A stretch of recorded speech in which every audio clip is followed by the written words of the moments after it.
పరచుకోవటానికి ఇష్టపడిన సంగతి మనకు పరిచయం. సియోను అనగా ఎండిన, బీడుబారిన, ఎడార్లాంటి అని అర్థం. అలాంటి స్థలాన్ని దేవుడు తన నివాస స్థలముగా, సర్వభూమికి సంతోషకరమైన స్థలముగా మార్చినాడు. దాంతో ఇప్పుడు మనకేంటి అని ప్రశ్నించే వారికి జవాబు, అలాంటి జీవితాలు మనకు కూడా.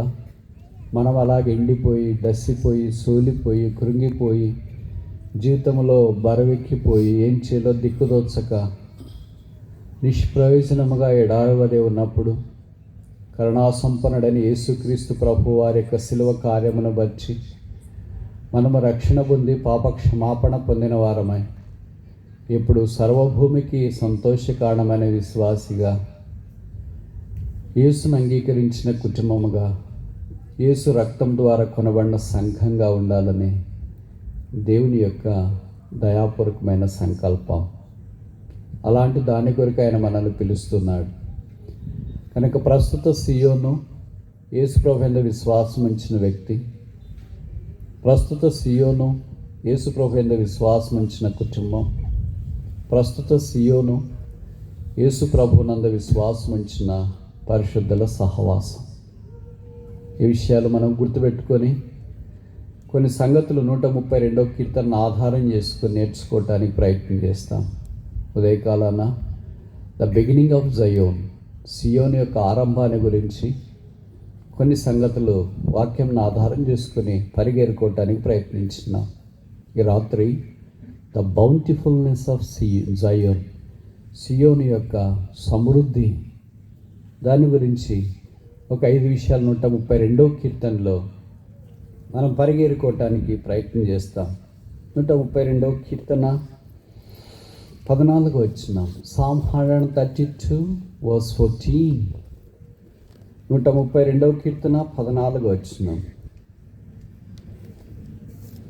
ఇది నేను కోరిన స్థానము, ఇది నిత్యము నాకు విశ్రమ స్థానముగా ఉండును. కనుక మొదటిది చాలు, జయోన్ is a place of God, ఇది దేవుని స్థలం.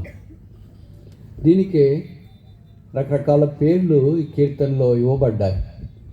ఇది విశ్రమ స్థానమని, నివాస స్థానమని, కోరుకున్న స్థానమని, ఎన్నుకున్న స్థానమని. పరిశుద్ధాత్మ దేవుడు మన జ్ఞాపకం చేస్తూ ఉన్నాడు. కొత్త నిబంధనలో we are not place centered but person centered. మనకు స్థలం ప్రాముఖ్యత కాదు, వ్యక్తి ప్రాముఖ్యత. ఆ వ్యక్తి యేసుక్రీస్తు ప్రభువు. కనుక కొత్త నిబంధనలో యేసుక్రీస్తు ప్రభువు వారు మన కొరకే సిద్ధపరచబడిన స్థలం ఏంటి? మనుషుని యొక్క హృదయం, పాపి యొక్క హృదయం, పాపి యొక్క జీవితం. దానిని కోరుకున్నంతగా యేసు ప్రభు వారు భూమి మీద దేన్ని కోరుకోడు. పాపిని కోరుకునేవారా, దుర్మార్గుని కోరుకునేవారా, దుష్టుని కోరుకునేవారా, లోకం నిరాకరించింది కోరుకునేవారా? అలా లోకం తృణీకరించింది, నిరాకరించింది, అజ్ఞానంగా పరిగణించింది, పేదలుగా పరిగణించింది, నిష్ప్రయోజకులుగా పరిగణించింది. యేసుక్రీస్తు ప్రభు వారు కోరుకునేవారు. ఈ రాత్రి యేసు నిన్ను కూడా కోరుకుంటున్నాడు. నీవు ఆయనకు ఏర్పాటు చేయబడిన జనంగా ఉండాలని ఆయనకు ఉద్దేశం. ఎందుకంటే ఆయన నివాస స్థలంగా ఉండటానికి. God had chosen us so that he may dwell in us. ఆయన మనలో నివసించినట్లు ఆయన మనల్ని ఏర్పాటు చేసుకున్నాడు. దీనికి పాత నిబంధన మెటఫర్, అనాలజీ, ఇశ్రాయేలు యొక్క చరిత్రను మనకు పరిచయం. నిర్గమకాండంలో యేసుక్రీస్తు ప్రభువారు లేదా యెహోవా దేవుడు ఇశ్రాయేలుని గొర్రెపిల్ల రక్తం ద్వారా 430 సంవత్సరాలు బానిస సంఖ్యలలో బంధించబడిన వారిని విడిపించి వారు అరణ్య మార్గం వైపు ప్రయాణం చేస్తూ కనాను వైపు పరుగులు తీస్తున్నప్పుడు దాదాపు 400 సంవత్సరాల క్రితం అబ్రహాముకు దేవుడు చేసిన వాగ్దానాన్ని జ్ఞాపకం చేసుకుని ఇశ్రాయేలు వాగ్దాన దేశమైన పాలు తేనెలు ప్రవహించే దేశంలో అడుగు పెట్టడానికి ఊవిళ్ళూరుతూ ముందుకు సాగిపోతున్న దినాల్లో నిర్గమకాండం 25:8 చెప్పబడిన మాట, నేను వారి మధ్యలో నివసించినట్లు వారు నాకు ఒక పరిశుద్ధ స్థలము నిర్మించవలను. Let them make me a sanctuary that I may dwell among them.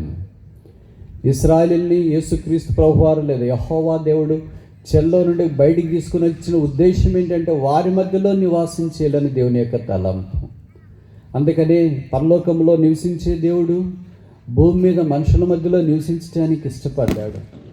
అదృశ్యుడైన దేవుడు దృశ్యమైన మానవుడిగా ఈ భూమి మీద అవతరించడానికి ఇష్టపడ్డాడు. దేవుడు మానవుని కోరుకొని మానవుని హృదయాన్ని ఆయన పరిశుద్ధమైన, నిష్కల్మషమైన, నిర్దోషమైన, నిందారహితమైన, అమూల్యమైన రక్తం చేత కడిగి ఆ హృదయంలో నివసించాలని ఇష్టపడుతున్నాడు. అది దేవుని యొక్క దయాపూర్వకమైన సంకల్పం. మానవ జ్ఞానమునకు ఊహకు మించిన దేవుని ఏర్పాటది. ఈ రాత్రి ఆయన ఎన్నికలో నీవు కూడా ఉండాలని నీకు ఆశ లేదా? సియోను జ్ఞాపకం చేసే మొదటి సమృద్ధి, ద ప్లేస్ ఆఫ్ గాడ్, అది దేవుని స్థలం. నీ హృదయం కూడా యేసుక్రీస్తు ప్రభు యొక్క స్థలం. అందుకే బైబిల్లో రాయబడింది, you are not of your own but you are purchased by God. మీరు మీ సొత్తు కాదు అని బైబిల్ చెప్తుంటే మనం ఏమంటామంటే, ఎవరు చెప్పారు మా సొత్తు కాదని? జీవితం నాది, బట్టలు నాది, ఫోన్ నాది, ఇల్లు నాది, వాకిలు నాది, చెప్పులు నావి, ఏదైనా అంత నాదే అని మనం అనుకుంటూ ఉంటాం. కానీ బైబిల్ ఏం చెప్తుందంటే, నీవు కూడా నీది కాదు. Nothing of you belong to your self including your self. నీవు కూడా నీవాడు కాదు. మన గొంతులో ఊపిరి పోసింది ఎవరు? మనకు ప్రాణవాయువు ఇచ్చింది ఎవరు? భూమి మీద మనం సజీవులుగా నిలబెట్టాలని కోరుకున్నది ఎవరు? సూర్యుని ఇచ్చింది ఎవరు? చంద్రుని ఇచ్చింది ఎవరు? భూమిని ఏర్పాటు చేసింది ఎవరు? అడుగడుగునా మనల్ని నడిపిస్తున్నది ఎవరు? ఏ దేవుడైతే మనం సృజించినాడో ఆ దేవుడే మనల్ని రక్షించి, కడిగి, శుద్ధీకరించి, పరిశుద్ధపరిచి తన యొక్క నివాసస్థలంగా చేసుకుంట కొరకై ఎంత ఆరాటం, ఇంత ఆశ, ఇంత ఏర్పాటు, ఇంత ఆసక్తి. ఈ ఆసక్తి దైవ ఉద్దేశాన్ని నెరవేర్చాలని యేసుక్రీస్తు ప్రభు వారి యొక్క ప్రగాఢ వాంఛ. రెండవ సంగతి చూస్తామా? 132వ కీర్తన, Psalm 132, 14వ వచనం, 2వ వరుస. Psalm 132 verse 14, second part. 132వ కీర్తన 14వ వచనం, 2వ వరుస. ఇక్కడనే నేను నివసించేదను. గాడ్స్ ప్రజెన్స్, దేవుని యొక్క సన్నిధి, నివాసం వేరే, దర్శనం వేరే. నేను మీ ఇంటికి వస్తానండి అంటే ఎందుకు వస్తున్నాము? దర్శించడానికి. దాన్నే హౌస్ విజిటింగ్ అంటారు. ఇంటికి వెళ్ళి దర్శించే వాళ్ళు ఎంతసేపు ఉంటారు? గుడికి వెళ్ళి దేవుని దర్శించుకోవాలనే వాళ్ళు ఎంతసేపు ఉంటారు అక్కడ? దర్శించుకోవడం అంటే వెళ్ళడము, చూడడము, రావడం అనే అర్థం. నివాసం అంటే అలా కాదు, వాళ్ళతోనే ఉండడం. దేవుడు మనల్ని విజిటింగ్ కొరకు రావట్లేదు మన దగ్గరికి. God is not visiting us. కొంత సమయం కొరకు దేవుడు మనల్ని విజిట్ చేయట్లేదు. బైబిల్లో రాయబడుతూ వచ్చింది, He wants to dwell, మనతో నివాసం చేయాలని కోరుతున్నాడు. దేవుడు ఏంటి మనతో నివాసం చేయడం ఏంటి? ఆకాశ మహాకాశాల పట్టజాలని దేవుడు పాపాత్ముడైన మానవంతో నివాసం చేయడమా? పరిశుద్ధుడైన దేవుడు అపరిశుద్ధంతో నివాసం చేయడమా? ఆకాశమందున దేవుడు భూమి మీద ఉన్న మానవంతో నివాసం చేయడమా? నీతివంతుడైన దేవుడు దుర్నీతి అయిన మానవంతో నివాసం చేయడమా? అక్షయుడైన దేవుడు క్షయమైన మానవంతో నివాసం చేయడమా? గంభీరమైన దేవుడు నూలుపోగలంటే మనుషులతో నివాసం చేయడమా? ఎంత మాత్రం మానమంటే తెలియని దేవుడు మానానికి లోబడే మనుషులతో నివాసం చేయడమా? నిత్యత్వం వరకు ఏకరీతిగా ఉన్న దేవుడు 70-80 సంవత్సరాలు బతికే మానవంతో నివాసం చేయడమా? దైవమా, ఇది ఏమి ఏర్పాటు? ఇది ఏమి సంకల్పం? ఇది మా ఊహకు, జ్ఞానమునకు అతీతమైనదే. దేవుని యొక్క మార్గాలు మానవ జ్ఞానమునకు, ఊహకు అతీతంగా కనిపిస్తున్నాయని మనకు జ్ఞాపకం చేయబడుతుంది. అందుకే ఒకసారి ఒక పండితుడు, యేసు నెరగని పండితుడు, యేసు నెరిగిన పామరుని అడిగాడంట. ఏమడిగాడంటే, దేవుడు ఎక్కడుంటాడు? దేవుడు ఎక్కడ నివాసం చేస్తాడు? అప్పుడు ఆ పామరుడు చెప్పాడంట, దేవుడు ఎక్కడైనా నివాసం చేస్తాడు. అంటే ఆయనకి ఆశ్చర్యం కలిగి ఏం చెప్పాలో తోచక అప్పుడు రెండో ప్రశ్న చేసినాడంట, దేవుడు పెద్దగుంటాడా, చిన్నగుంటాడా అని పండితుడు పామాన్ని ప్రశ్నిస్తే అప్పుడు పామాడు చెప్పాడంట, దేవుడు మహాకాశం పట్టజాలనంత పెద్దవాడు. అలాగే దేవుడు పాపైన మానవ హృదయంలో నివసించగలిగేంత చిన్నవాడు. What a stunning answer is this. ఆయన నోట మాట రాలేదు. ఒక పామాడికి దేవుని గురించి ఇంత అవగాహన ఉందా? ఇదే బైబిల్ బోధిస్తుంది మనకి. సొలొమోను 6000 సంవత్సరాల మానవ చరిత్రలో మహాజ్ఞాని అయిన సొలొమోను చేసిన ప్రార్థనలో ఇది మిద్దమైన సంబోధన ఇదే. ఆకాశ మహాకాశాల పట్టజాలని దేవా. అలాగే బైబిల్లో రాయబడుతూ వచ్చింది, ఆయన మహోన్నతుడు, ఉన్నత స్థలముల్లో నివసించగలిగిన వాడు. ఆయనను నలిగిన వారి హృదయంలో, దీనుల హృదయంలో ఆయన నివసించాలని కోరుతున్నాడు. ఇది మానవ ఊహకు అందనిది. చూడండి, ఇప్పుడు మీ దగ్గర ఏదైనా ఒక పెద్ద సూట్ కేసు నిండా బట్టలు ఉన్నాయనుకోండి, అవన్నీ ఒక అగ్గపెట్టెలో పెట్టాలంటే పెట్టడం వీలవుద్దా? ఇల్లంతా బట్టలు ఉన్నాయనుకోండి, అన్ని సూట్ కేసులో పెట్టాలంటే వీలవుద్దా? వీలు కాదే. మన దగ్గర ఉండేవి, మన దగ్గర ఉన్న సామాగ్రిని అంతటిని సర్దేసి ఒక చిన్న దాంట్లో పెట్టడానికి మనకి ఎంత కష్టంగా ఉంటే, ఆకాశ మహాకాశాల పట్టజాలని దేవుడు ఎవడనో సమీపింపరాని మహామహిమల అమరత్వము గల అద్వితీయ సత్య దేవుడు అయింది, యుగ యుగములు ఏకరీతిగున్న దేవుడు. పాపాత్ముడైన మానవుని యొక్క హృదయాన్ని కడిగి శుద్ధీకరించి ఆ హృదయంలో నివాసం ఏర్పాటు చేసుకోవాలని సంకల్పించుట ఏ మానవునికి అర్థమవుతుంది మర్మం. అందుకే యేసుప్రభు యొక్క సిలువను గురించిన వార్త నశించున్న వారికి వెరితనంగానే రక్షించబడుతున్న మనకు దేవుని శక్తి అనే వాక్యంలో జ్ఞాపకం చేయబడుతుంది. ఓ మానవుడా, నీవెవరైనా సరే యేసు ప్రభు నీ పాపాలు క్షమించి నిన్ను కడిగి పరిశుద్ధపరిచి నీ హృదయంలో నివాసం చేయాలని కోరుతున్నాడు. ఇప్పుడు ఎవరైనా మన ఇంటికి ఒక గొప్ప వ్యక్తి వస్తున్నాడు అనుకోండి, ఒక రాజకీయ నాయకుడు వస్తున్నాడు, ఒక కలెక్టర్ వస్తాడంటే మనం ఎలా ఉంటాం? అలాంటి వాళ్ళు మన దగ్గరికి ఎందుకు వస్తారు? మనం వాళ్ళని ఎంటర్టైన్ చేయలేమే, వాళ్ళని చూసుకోలేమే, వాళ్ళకి అవసరమైన కాఫీ, సామాగ్రి, సోఫాలు ఇవన్నీ మన దగ్గర లేవే, మనం వద్దులే, మనమే కావాలంటే వాళ్ళ దగ్గరికి వెళదామని అనుకుంటాం. ఒక సామాన్యమైన గొప్ప అధికారో, రాజకీయ నాయకుడో, పరిచయమైన గొప్ప వ్యక్తులు మన ఇంటికి వస్తారంటే మన ఇల్లు వారిని ఎంటర్టైన్ చేయడానికి సరిపోదని మనం తలస్తున్నప్పుడు, దేవాతి దేవుడు పాపి అయిన మానవం దగ్గరికి వచ్చి నివాసం చేస్తాడు అనుకుంటే మరి ఆ దేవుడిని ఎలాగ ఎంటర్టైన్ చేయగలము? కానీ దేవుడే తాను కోరుకున్నాడు, దేవుడే దాన్ని ఎన్నిక చేసుకున్నాడు. అందుకే మొదటిది ఇట్స్ ఎ చోజన్ ఈ గాడ్స్ ప్లేస్, దేవుని యొక్క స్థలం. రెండవది గాడ్స్ ప్రజెన్స్, దేవుని సన్నిధి ఉండే స్థలం సియోను. మూడవది చూస్తామా? 132వ కీర్తన, సామ్ 132, 132వ కీర్తన 15వ వచనం, వర్స్ 15. దాని ఆహారమును అనగా సియోను ఆహారమును నేను నిండార్లుగా దీవించేదను, దానిలోని బీదలను ఆహారముతో తృప్తిపరచేదను, నిండార్లుగా దీవించేదను. దేవుని యొక్క ఆశీర్వాదము ఎప్పుడు మనలాగా ఉండదు. మనం ఎవరితోనైనా సహాయం కోరాలి అని అనుకుంటే, మనకు 1000 రూపాయలు అవసరం అనుకుంటే మనం 5000 అడుగుతాం, మాకు ఒక 5000 సాయం చేస్తారని. ఎందుకంటే వాళ్ళు ఎలాగో 5000 ఇయ్యరు, బేరమాడి తిరిగి దగ్గరికి వచ్చేటప్పటికి 1000 రూపాయలు 2000 అవుతుంది అని అనుకుంటాం. దేవుడి దగ్గర అలా కాదు. అందుకే ఎఫెసీ పత్రిక 3:20-21 చెప్పబడింది, అడుగు వాటన్నిటికంటేను ఊహించు వాటన్నిటికంటేను. అడగడం అంటే మనిషి నోరికి అద్దుందంటారా? దేవుణ్ణి అడగండి. మత్తయి సువార్త 6:6లో చెప్పబడింది కదా, ask and it shall be given. అడుగుడి మీకు ఇవ్వబడును. ఏమని అడగాల? ఎంతని అడగాల? ఎంత కావాలని అడగాల? మీరు ఎంతని అడగండి, ప్రభు అది ఇస్తానని వాక్యంలో రాయబడుతుంది.